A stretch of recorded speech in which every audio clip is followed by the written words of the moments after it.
Yo, salut à tous, c'est Valentin de la chaîne French Explorer. Bon, on est bientôt mi-2020 et vous avez envie de vous lancer dans la vidéo, mais vous savez pas quel appareil choisir.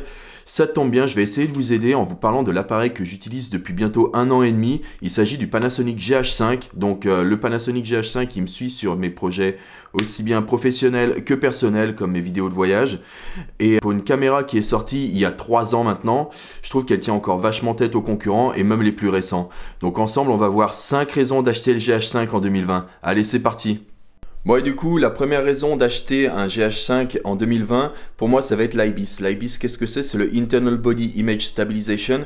En gros, c'est la stabilisation de l'image directement dans le boîtier. En fait, le capteur micro 4 tiers du GH5 est stabilisé sur 5 axes. Et du coup, ça vous permet d'avoir une image propre, même à main levée. Regardez, par exemple, là, je suis à bout de bras et on voit que ça bouge pas trop. Il n'y a pas de mouvement parasite comme les tremblements, ce genre de choses.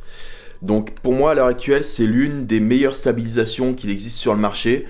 Elle est meilleure déjà que la 7 III. Après apparemment le XT4 de chez Fuji qui vient de sortir a une meilleure stabilisation que le GH5. Mais bon le XT4 vient de sortir en 2020 alors que le GH5 date déjà de 2017. Donc voilà, c'est une super bonne stabilisation. Et en plus de ça, si vous couplez avec des objectifs de chez Panasonic qui eux aussi sont stabilisés, vous aurez la double stabilisation du boîtier et de l'objectif, et là ça vous donne des résultats de ouf. Par exemple, je suis parti au mois de février à New York et j'ai pas emmené mon stabilisateur parce que ça me prenait trop de place, et j'ai tourné la majorité de mes plans à main levée. Et honnêtement, le résultat était vraiment super. J'avais pas beaucoup de plans qui étaient foirés à cause des tremblements ou ce genre de choses.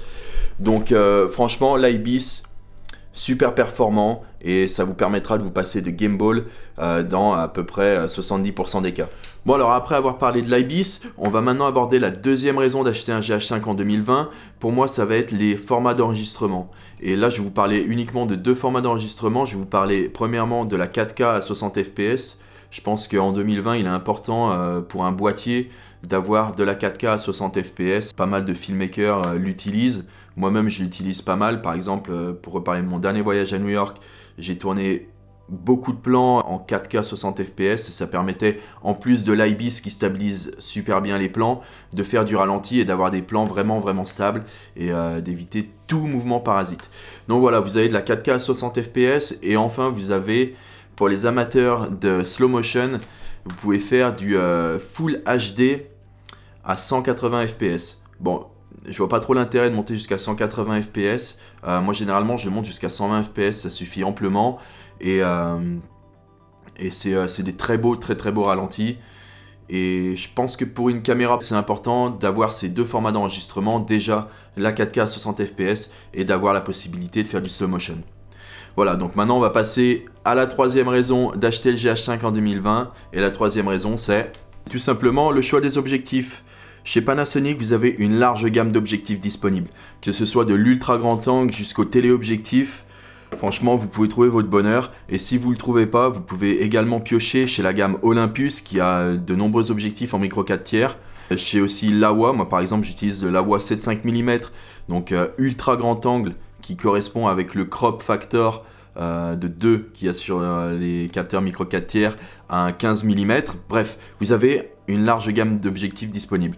Et si jamais vous avez envie d'utiliser par exemple le Sigma Art 1835, il vous suffit juste d'acheter une bague d'adaptation comme le Metabone Speed Booster ou le Viltrox, qui sont très performants. Je sais que de nombreux filmmakers utilisent ce combo, donc GH5 Speed Booster avec le 1835 Sigma Art, pour avoir des images vraiment exceptionnelles. Apparemment le piqué est vraiment ouf et la qualité est vraiment exceptionnelle. Bon bref, je l'ai jamais essayé, je demande que ça, donc s'il y en a un qui est dans le secteur et qui a un 1835 Sigma Art avec une bague d'adaptation, qui me contacte, il n'y a pas de souci. Et voilà, donc au niveau des objectifs, vous avez un choix de ouf. Et moi ce que j'aimerais aussi notifier, c'est que la taille quoi.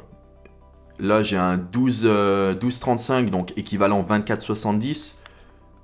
Il est minuscule. J'ai un 35-100 qui équivaut à un 70-200 qui est pas bien plus grand.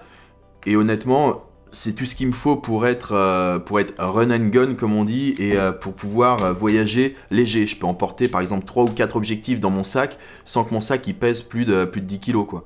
Donc c'est vraiment un gros point positif, c'est vraiment la taille des objectifs. Voilà, et donc du coup ça nous fait passer à la 4e raison d'acheter un GH5 en 2020. Et la 4e raison pour moi, ça va être l'autonomie des batteries. Honnêtement, j'ai jamais été à court de batterie pour le GH5. Je peux facilement tenir une journée avec une seule batterie. Je crois que dans les specs, il est donné 2 heures de shooting en continu pour une seule batterie. Là, franchement, avec une batterie, je tiens facilement une journée. Et si je pars en tournage professionnel, j'emmène toujours plusieurs batteries au cas où. Donc voilà, en plus il est possible de trouver sur Amazon des batteries, je crois que c'est à 30 €, j'avais acheté les miennes, 2 batteries à 30 €. C'est sûr qu'elles tiennent pas autant que les batteries d'origine, mais elles font très bien le taf et ça peut vous sauver la vie. En plus elles sont fournies avec un chargeur, je vous mettrai le lien en description si vous voulez aller jeter un petit coup d'œil. Ça vaut le coup de se prendre quelques batteries supplémentaires, franchement pour 30 balles, c'est pas grand chose. Et vu qu'on parle de prix, ça nous amène directement sur la 5e raison d'acheter ce GH5, c'est le rapport qualité-prix. Et honnêtement, on va parler pognon un petit peu 5 minutes, le rapport qualité-prix du GH5 il est excellent. Vous pouvez le trouver à 1350 € sur Amazon, à 1500 € sur Image Photo Lyon, qui est un super shop de photos avec des super bons vendeurs conseils sur Lyon. Honnêtement, un appareil vidéo à ce prix-là, vous n'aurez pas grand-chose. Donc le GH5, ça vaut vraiment le coup d'investir dedans. En plus, il va peut-être baisser ces prochains mois s'il y a des promos supplémentaires. Moi, par exemple, j'avais acheté le mien pendant le Black Friday et j'avais fait une super bonne affaire avec une batterie supplémentaire, ce genre de choses. Et voilà. En plus, vous avez les objectifs dont j'ai parlé tout à l'heure.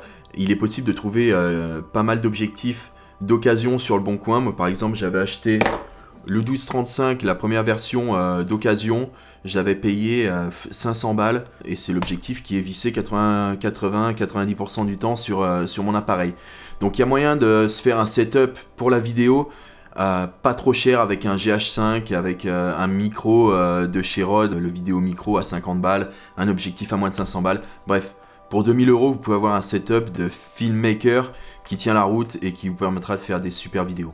Bon bah voilà, c'était mes 5 raisons d'acheter le GH5 en 2020. Pour moi, il y en a d'autres aussi, comme par exemple, j'ai pas parlé du flip screen qui est super important pour les personnes qui vloguent, ou encore de la tropicalisation, du fait que vous puissiez personnaliser vos menus, ou encore la prise en main de l'appareil qui est vraiment excellente. Bref, toutes ces raisons font que pour moi, ça reste une caméra vraiment excellente en 2020, et peut-être même en 2021, jusqu'à la sortie du GH6 quoi en fait, et on attend quelques nouvelles d'ailleurs de cet appareil, qui ne saurait tarder, on verra en fonction de l'épidémie de Covid-19, de comment ça se passe, tout ça. Bref, on arrive à la fin de la vidéo. Si vous avez des questions concernant le GH5, n'hésitez pas à les poster en commentaire, j'y répondrai avec grand plaisir. N'hésitez pas non plus à mettre un pouce bleu et à vous abonner pour les prochaines vidéos. Et sur ce, je vous dis à bientôt. Allez, à plus, bye.